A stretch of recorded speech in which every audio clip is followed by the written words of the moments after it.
Wondering what life is really like on Canada's wild and crazy West Coast?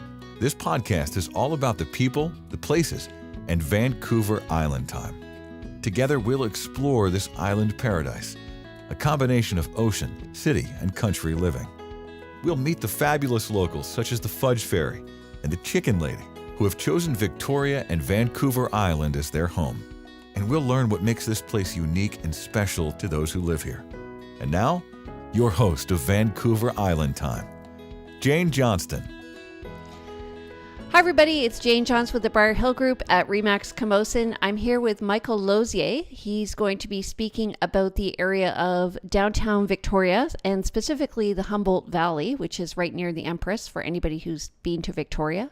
And then we'll be talking about his business with the Law of Attraction and the Emotion Code. So tell me, you're not from Victoria originally, and I know you travel all over the world. Yes. So how did you end up in Victoria? Well, I'm originally from the East Coast, living near the water in New Brunswick. I moved to Toronto for 2 years and didn't really like it. I really missed the coast. And when I decided I wanted to move back to a coast, I had a job offer here with the provincial government, and I took it right away. I didn't know much about Victoria, except it was on an island when I looked at the map, and I said, there's got to be water near there. So I ended up coming to Victoria to work for the provincial government when I first started. And that was 25 years ago. It was a 1-year contract, and I never left. So what is it that made you stay? What's the attraction for you? Well, I remember when I lived in Toronto, I traveled an hour and 25 minutes to get to work one way. And then when I first arrived in Victoria, I remember taking the city bus from the ferry terminal to downtown, and we were going through farmyards and gardens and sheep, and I thought, what did I come to? And then from a distance, I saw a Walmart, and I thought, okay, they have a Walmart here, like that, because I was scared until then. And then the bus drove right downtown, and it was just so magical. I actually call Victoria Canada's gingerbread house. Like, it's just got that energy to it. It's very Victorian, very gingerbread here. So I went from living in a small town in New Brunswick to a big city in Toronto, and it ate me up and spit me out. And then when I got to Victoria, I thought, this is the energy I like. And of course, I love the energy of the West Coast. The vibes are great here. And I never left the downtown area. I arrived here on the bus, and I've had apartments and now my own home within feet of the Inner Harbor. So I came out here to teach in 1995, and we were out in Machosen, and we came downtown for the first time, and it's not that far. And same thing, actually, I drove the other day, and I was near the airport. Actually, I was near the ferry terminal, and it took me 30 minutes to get downtown. So that's from the northern part of the peninsula. So that's really close. But I just thought, how am I going to stay here? Like, do you have a car? You know what? I have a car. It's 10 years old, and I have 40,000 kilometers on it. It should have 250,000. Honestly, living right downtown where I live, the only reason I ever need a car is to go for a drive. And when you live on the southern tip of Vancouver Island, there's only one way to drive. So for me, going up north Duncan, which is not very far, that's a day out. That's a trip. And I've actually never taken my car off the island, so it's in pristine condition. I just replaced the tires a year ago after 9 years, and only because they were old, they weren't worn out. And the guy said, do you ever use your car? And I said, not too much. I mean, everything's here. I have my home office, and when I travel, I'm not traveling within BC. I'm traveling all over the world. And I rarely take my car to the airport. Right. It's really easy to get to the airport from downtown anyway, right? Oh, yes. There's always somebody that wants to take me, or there's shuttles or whatever. So do you walk around the downtown core? Well, I actually don't go in front of the Empress too much, except in the winter, because sometimes there could be 3 cruise ships here, and that means 10,000 people. And honestly, they don't go behind the Empress, and that's where my condo is, right behind there. But once in a while, you'll see one of them straggle, but they peek around and they say, oh, there's nothing but residential condos here. So I don't go in front of the Empress too much, unless I have a visitor. And I always joke that I have a 2-hour visitor tour, a 4-hour visitor tour, or the full day package. I like the full day package because it means taking my car and going to the woods, showing them the old growth forest and the 800, 900, 1,000 year old trees. The 2-hour tour is we go in front of the Empress, we get the little water taxi, and then we'll go to Fisherman's Wharf, we'll get a bite to eat, and then we'll walk back. Honestly, that is a beautiful trip that most people never do when they visit. That's the 2-hour tour. So let me know that you're coming. How long do you have? And then I've got different packages for different things. So I took my kids actually on the they're called the pickle boats. So it's harbor ferries. And as we showed up for this is a couple of years ago, one of my friends who was a retired lawyer was driving, and I'm like, "What, Bob, what are you doing here?" But apparently it's all like former pilots and lawyers and doctors and people who just love riding those things. So I row past them every day. They all have to wear khaki pants and big hats, but it's cute, isn't it? Don't you find our harbor? Oh, I love the inner harbor here. It's beautiful. It's well looked after. And these little water taxis, they're all handmade out of wood. And they're very comfortable. They're very inexpensive. For $4, you can go from Victoria to Fisherman's Wharf or over to Spinnaker's, which is another great place to go have a bite to eat. Or Canoe Club. Canoe Club, yes. Or even down the canal there, the Gorge Waterway. And there's lots going on, even to all the buskers. Like, Victoria really is a tourist town. I also learned that it's the number 2 tourist destination in Canada. And it's the second busiest tourist office in Canada. And I always play the game with people. I always say, can you guess what number 1 is? And most people, they don't guess it. But just think saltwater taffy. What's the first thing that comes to your head? Oh, is it Prince Edward Island? No, close. It's Niagara Falls. Niagara Falls has the busiest tourist office in Canada, and Victoria has the second busiest one. I think we have also the busiest float plane harbor. Oh, for sure. In the world. I understand in the world, yes. Oh, I'm an advocate for Victoria. I wear Victoria t-shirts, and I travel all over the world, and I have a stock of these t-shirts, and they bring up, everybody knows where Victoria is. I could be in Asia or Australia or China or Hong Kong, and people point, and they always have conversations about Victoria, or they've seen it on TV, and of course they all know about Butcher Gardens and the Empress Hotel. I mean, I think they must do a lot of marketing worldwide to get that kind of attention. But it's a good conversation starter, wearing the word Victoria on your T-shirt. So since you're so close, you're uniquely close to the downtown core. Where do you go to eat around here? Well, I actually like to cook myself a lot, but I do have a couple of favorite places. Now, Cora's, that is a Canadian-owned institution. I can see it from my house. They open at 6 o'clock in the morning. And one of my secrets about why I love Cora so much, because they have those big paper placemats that are blank on the back. So when I go to a restaurant, I work. And I'll sit down, the server wants to take both placemats, say, keep one, and I turn it over, and I will work on it and fill it up. I'll plan events.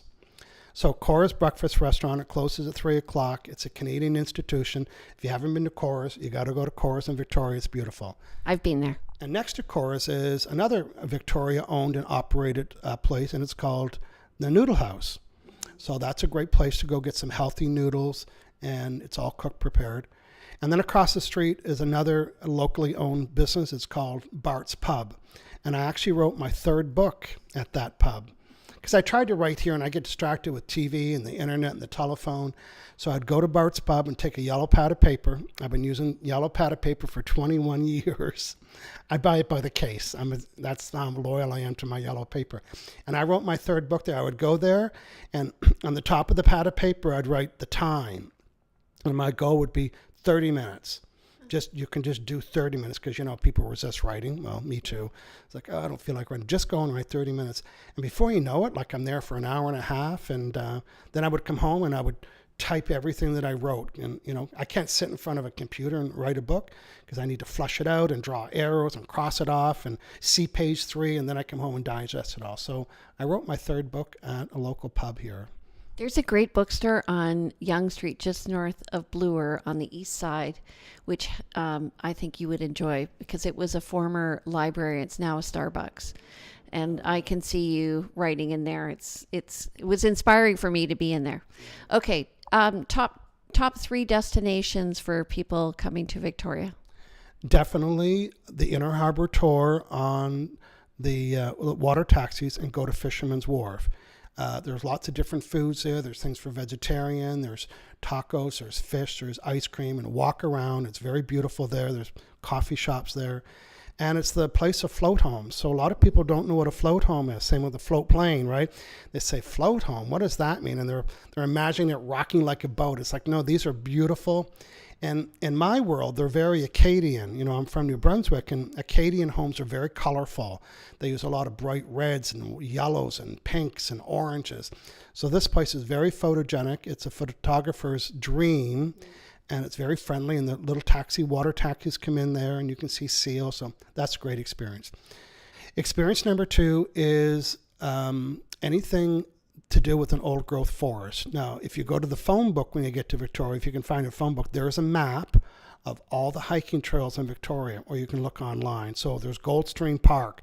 Now, I label them by how many, like there's the 1 boot hike, which means there's a wooden walkway in the woods, right? You can take your mother there, right? Then there's the 2 boot hike, which means you might have to wear runners and not pretty clothes. Then there's the 3 boot hike, which is you're going to sweat a little bit, bring water. And then there's the 4 boot, you better be ready. So I always want to find out people's level.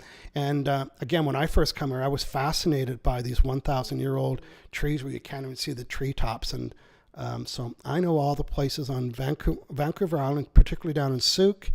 And within 20 minutes, you can be in an old growth forest. So if you're coming to Victoria, and even if you hired someone, got a it's worth it. There's no admission. Even if you only had to do is pay as a taxi to get there, drop off and say, pick me up in another 4 hours, and you'll have and the energy in the woods. It's always cool in the woods, right? It's all canopy, so the sun doesn't get there. There's hardly any animals in there because it's too dark to grow. There's not a lot of ground cover. So pack a lunch and take a trip to Goldstream Park or other local, even Mount Doug. Mount Doug, Millstream Road out by where Costco is. There's lots of beautiful trails in there. Again, you just have to go on the internet and you'll find out all these free hiking trails. So that would be Gowland Todd Park, which is actually on the other side of Goldstream Park. So if you go to Goldstream Park, it depends on the time of year, but if you go in October, you'll actually hit the fishing run, which is cool, the salmon run. Yeah, and there's a cycle there, right? Because salmon, I thought this was fascinating.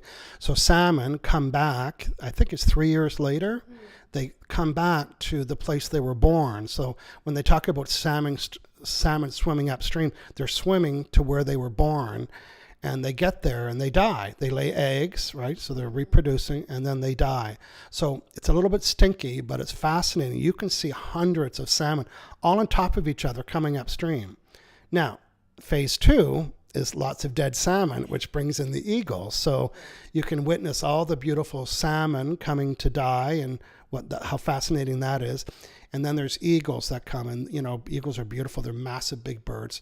And then with the salmon also brings bears. So sometimes you see a little bear alert. But so it goes from the salmon to the eagles, and there's a couple waterfalls that are pretty close to. So that was my second destination, and that's the full day tour. If you're coming to visit me with a friend, that we're going to go there for the full day tour. And finally, there's so many places in Victoria, is Beacon Hill Park. Now, I can walk there easily. So if you have kids, they have a great little petting zoo. If you love plants and trees and flowers, like there must be at least 100 different varieties of trees in Beacon Hill Park. It's a big, massive city park. It's well maintained. It's beautiful there. It's right on the ocean. And our oceans are not really swimmable oceans, but they're the kind with the great big driftwood. So you can just lay with the book and get the beautiful sun laying on the beach in front of the big logs, and then Beacon Hill Park. And so they're my three destinations to take people to. I've known you for a couple of years, and I didn't realize you were so connected to nature. Oh, for sure. Yes, I love the woods. I know all the trails, and one of my challenges is that my friends have jobs, right? So they're at work right now, and this is my time. And then I like to work on the weekends. That's when I'm most productive, and most of my clients have work on the weekends. So I'm opposite my friends. So whenever I know someone's coming, that's like, goody, can we go in the woods? And then I have to find out what boot level we can do, right? So Where I live, I walk by the park all the time, and there's a trail. This is in Machosen that goes around, and it never ceases to amaze me that every time it's different. So you guys have gotten a great introduction to downtown Victoria as well as Greater Victoria and all the natural attributes of living in this great community. If you want more information on downtown Victoria, you can give me a call. I'm Jane Johnston with the Briar Hill Group at RE/MAX Camosun and host of Vancouver Island Time. And my number is 250-744-0775. We're going to be back with Michael, and we're going to talk about the law of attraction and the emotion code. So stay tuned. And if you're interested in being a guest, don't forget to click down below, be a guest, and we'll interview you about your area. Take care. Talk to you soon. Vancouver Island Time is brought to you by the Briar Hill Group at RE/MAX Camosun, Victoria, where we bring local expertise and global presence to your property. Hi, everybody. It's Jane Johnston. I'm here with Michael Losier, who is going to be talking to us today about the law of attraction and the emotion code. So which one do you want to talk about first? Well, let me talk about law of attraction. The word law of attraction, some people are hearing about it. It might be new to a lot of people, but the experience isn't. Most people are used to using the word like, oh, that was such a coincidence. I was just thinking about you. Or that was synchronistic or serendipity, or everything fell into place, or it was meant to be. If you've ever used any of those words, then you've already been experiencing it. So one of the things that I'm good at is taking a complicated subject and making it easy. So I've been developing and teaching law of attraction for 17 years. And I wrote my book, Law of Attraction, right here. I wrote it 17 years ago, and I self-published, and I ended up selling 200,000 copies on my own, and it went viral. And way back then, 17 years ago, there was no books on Law of Attraction. There was one from 1903 and 1917. So I modeled my book after the Law of Attraction information. I don't own the information. Nobody owns it. It's a law. And what I did is I studied NLP, which stands for Neuro-Linguistic Programming, and that taught me how to teach things to different people using different models and processes and worksheets. My book has since been published in 37 languages, and I sold 2.8 million copies of my book, Law of Attraction. So somewhere someone's reading it in some language somewhere. So the science of attracting more of what you want and less of what you don't. Law of attraction's at work right now, and it's this energy in the room, and, whether you like it or believe it or even understand it or not, everything that you're sending out, what your vibe is, you're attracting more of the same. So I know a lot of people have had this experience. They wake up a little bit cranky, and they're in a bad mood, and the day gets worse and worse, and they're worse, and say, oh my God, I should have stayed in bed today. What is going on? And then there's the other person in your industry that's like, maybe they sold a house early today and now got another offer, and they say, wow, we're on a roll. Well, that roll, I call it the vibrational roll. So law of attraction is energy around us, and it's responding to our vibes. So if you're cranky and negative and complaining, you're putting off a negative vibe, and law of attraction keeps bringing you more things. People think, well, why wouldn't the universe know better? Well, it's not very smart, but it's obedient, right? It doesn't know whether it's good or bad for you or whether you want it or don't want it. It's responding to your vibe right now. So what I teach people what to do is how to be a deliberate sender of their vibes. How can I deliberately stop sending a negative vibe? And how can I deliberately send the vibe of what I want? So I'm a speaker and a trainer. I travel the world delivering seminars. I've trained 470 people in 17 languages how to deliver this material, teaching people how to stop attracting negative things and how to start attracting more of what they want. I find, like, after I sell a house, I call up my clients. Okay, let's get going. And they hear the excitement in my voice and they go, okay, let's do it. Same thing. But also I find just my whole attitude is towards solving a problem, not being oppositional. Oh, for sure. When you're complaining, you're sending a negative vibe. When you're worried about something, or, one thing I tell realtors and other salespeople, I said, mind your business. It's none of your business that Betty's not selling anything and Bob's having a bad day, or the industry's not doing good this week. If you listen to those statistics, now you're sending the vibration of them. So your biggest job is it's none of your business what someone else is getting in the industry. Because as soon as you start to mind their business, now you're sending that same vibration. So it's better just to say, you know what, I had a good week this week. I did 3 showings. I got 5 inquiries. I sold 2 homes. Like, just keep doing an inventory of all the positive things.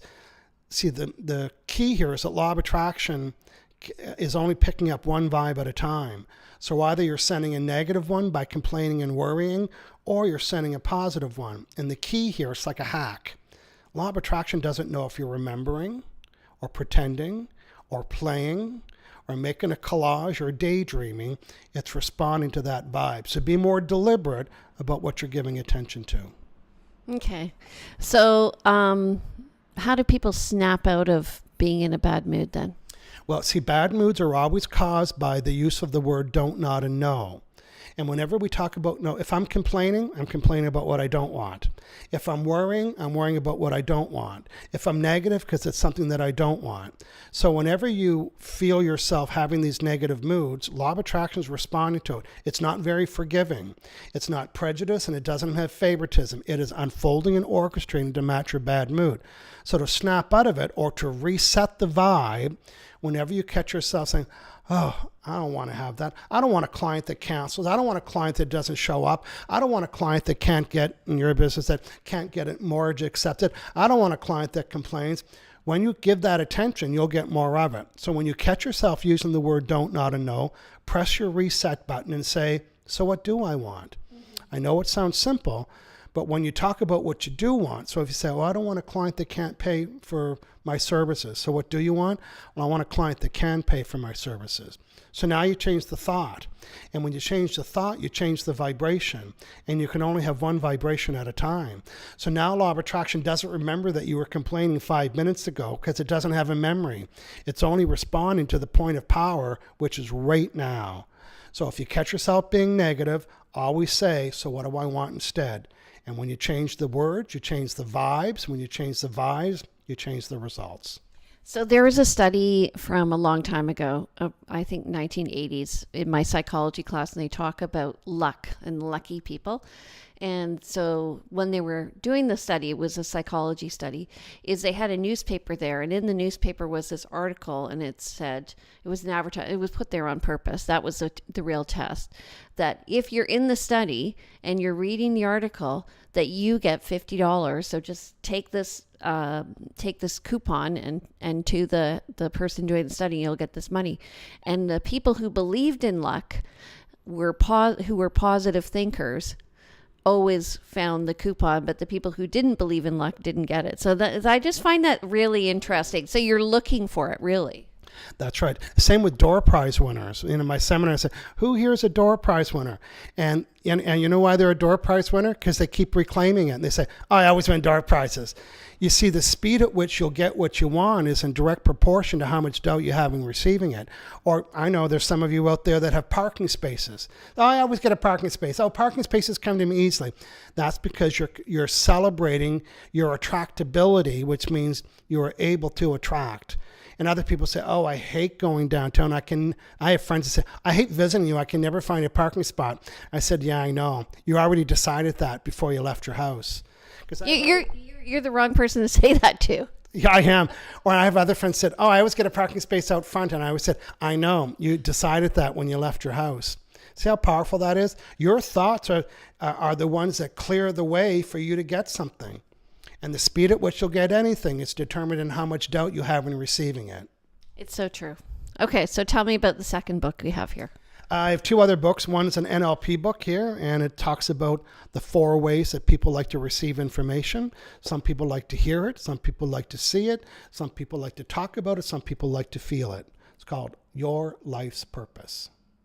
Sorry, Law of Attraction. Law of Connection. Right. And my latest book, which just came out a year ago in June, is called Your Life's Purpose. And I like to think that I know what everybody's life purpose is. How arrogant am I? You see, it's quite simple. The purpose of your life is to feel good. The real question is, what needs do I need to have met to make me feel good? That's the real question. So in my book, I start off with a list of 30 fulfillment needs. I coined the term, these are needs that fulfill us. And as you walk through the book, it's like Survivor. You have to eliminate. The first step, you eliminate 5. The second step, and at the end of the book, you'll have surfaced the 4 or 5 needs that are important to you. And then you say, boy, I remember I really loved that job when I was 25 years old, because these needs get met. And I hate the job I have now because these needs are missing. So the purpose of your life is to feel good, and the real question is, what needs need to be fulfilled so I can feel good? Do you know, so I used to teach high school students, and we talked about what they were going to be doing with their life. We, in both our health class, and we also looked at it in terms of employment. And this is something that probably kids at that age should be exposing themselves to, because, and I'm thinking of my son here, is he doesn't know what he wants, but he would probably be able to decide what he doesn't want. That's right. Well, you know what? The 2 markets that I did this for everybody, but it finds that there's 2 kinds of people who are reading it. One is students, like university students, because, you have to be this, you have to be that, and they're not fulfilled. In that age group, they're all about fulfillment. If they're not fulfilled, they're out of there. And that's why there's so much challenge in the workplace for that age group, because they need to be fulfilled. They don't care about a paycheck in many cases. They want to go to work and make a contribution and be fulfilled. So what need is that for them? The second group of people are people our age, maybe, or maybe a little bit younger, that are they want a new job. And they don't want to work 9 to 5 anymore. Or if they do, they're thinking, you know what, I want a job that fulfills me. And people are using that word way more than they did. I remember my dad had a job for 42 years and hated it, but he did a job. So back then, it wasn't about fulfillment. It was about supplying your family, right? And then my age group came up, and we did the same thing, and then we kind of wanted to like what we're doing. And now the new group, they're all about fulfillment. So what fulfills you? I'll give you a couple, some of the needs in the book are like achievement, power, intimacy, leadership, freedom, fun. It's like my dad would say, none of that's important. What's important is a paycheck. But now we're thinking, no, so my job, I love to have freedom. I got a lot of freedom. And my other need in the book for me was influencing people in a positive way. Everything I'm doing has to do that, or I'm not interested. I'm bored. One more thing. And when people say they're bored, they mean they're not fulfilled. I'm bored. It means you're not fulfilled. Period. Well, I think also younger kids expect to be entertained. And when I was a teacher, it was a question, are you going to enter, if the kid's bored, I'm like, my job is not to entertain you. Your job is to open up your mind and learn this. And Jim Carrey has a very interesting clip, which you might want to show at the beginning of when you present this. And it talks about his dad, and his dad, who was a very funny man. He said he became an accountant because that was what he was told to do. And he ended up, and he did that for stability. And of course he ended up being fired because he hated the job. Yeah. So Jim Carrey says, you might as well do what you love and then get fired doing what you love, because you're going to be happier anyway, right? That's right. Yeah. I mean, my very first job, I was only 15 years old, so I was kind of under the working radar, but I was mowing lawns at a graveyard. And I hated it. And I remember I'm in a seminar in my hometown, and my sister and my family was there. And so I'm telling the story about my being unfulfilled. And my sister was at the back of the room. She said, oh, I remember that day. She said, you called me crying at lunch. And you said, come pick me up, but don't tell mom and dad. Because I wasn't getting my needs met. I wasn't influencing anybody. I didn't have any freedom. Intimacy is important to me, the intimate conversation, what we're doing right now, talking about goals and dreams. It was the worst job ever.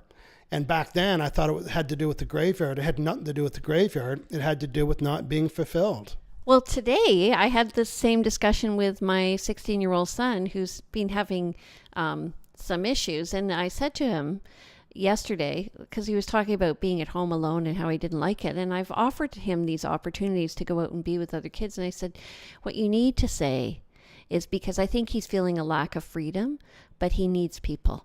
And I said, you need to understand you get your energy from people. And he's like, okay, yeah, I get it. So, well, I'm going to give you this book to take to him.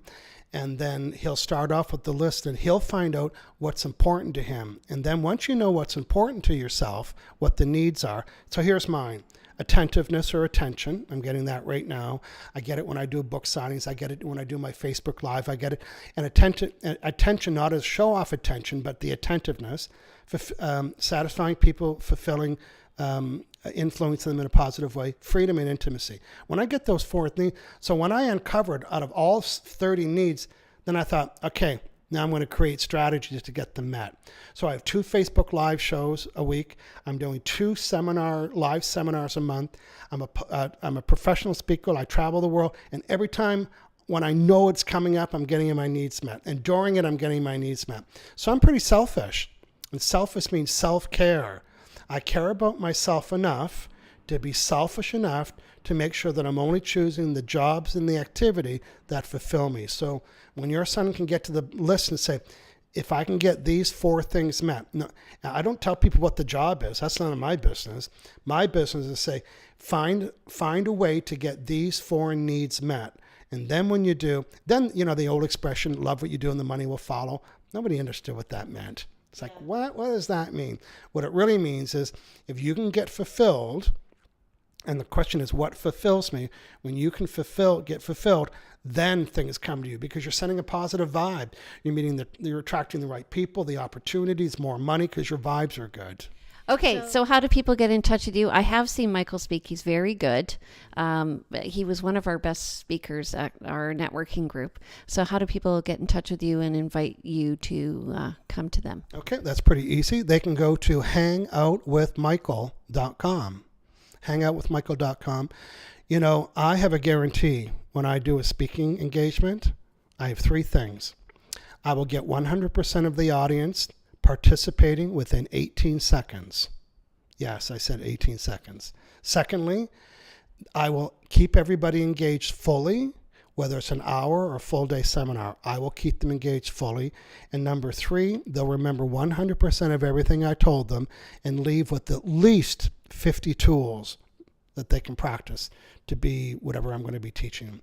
You see, I'm using accelerated learning techniques. And the accelerated learning techniques, what does that mean? It means I'm using techniques that accelerate their learning because I'm teaching to all 4 styles. So whether you like to see it, hear it, do it, think about it, I will satisfy all of those students' learning styles. And I meet that guarantee every time. Okay, so go to hangoutwithmichael.com. And if you want more information about these, they can get them online at hangoutwithmichael.com too. You can check them all out there. All 3 of these books I have free downloads. You can even download the list of 30 needs if you want to check them out. With the NLP book, you can take the online assessment to find out what your favorite style is. But the real question is, what's your weakest one? Because your weakest style, they're the people that annoy you the most. So you want to learn that. And with this one here, there's a free course called How to Reset Your Vibes, which is what we just talked about. It's a free online video course. So lots of stuff for free on my website. That's very generous of you. All right. So if you want more, hang out with Michael. And when are your hangouts? Friday at 9 o'clock Pacific time. And I'm doing another one on Saturday at 9 o'clock Pacific time, Victoria time. Okay. All right. So I hope you've learned a lot today. If you want Michael to speak, he is very engaging. I can attest to that. If you want more information about the Downtown Core, I'm Jane Johnston, realtor with the Briar Hill Group and host of Vancouver Island Time. We'd love for you to be our guest. And how do you do that? Go to vancouverislandtime.com and at the bottom, click on Be My Guest. And then if you want to see us, you can watch us on vancouverislandtime.com. We're also on Facebook at Vancouver Island Time. We're also on podcasts on Stitcher, TuneIn, iTunes, and now Spreaker. So if you want more information, you know where to find it. Stay tuned and welcome to the neighborhood. Bye. Welcome to the neighborhood. We hope you have had some insight into West Coast living. If you know of someone or someplace that should be highlighted in our podcast, we'd love to hear from you. Please go to vancouverislandtime.com and click on our Connect button. See you next week on Vancouver Island Time with Jane Johnston.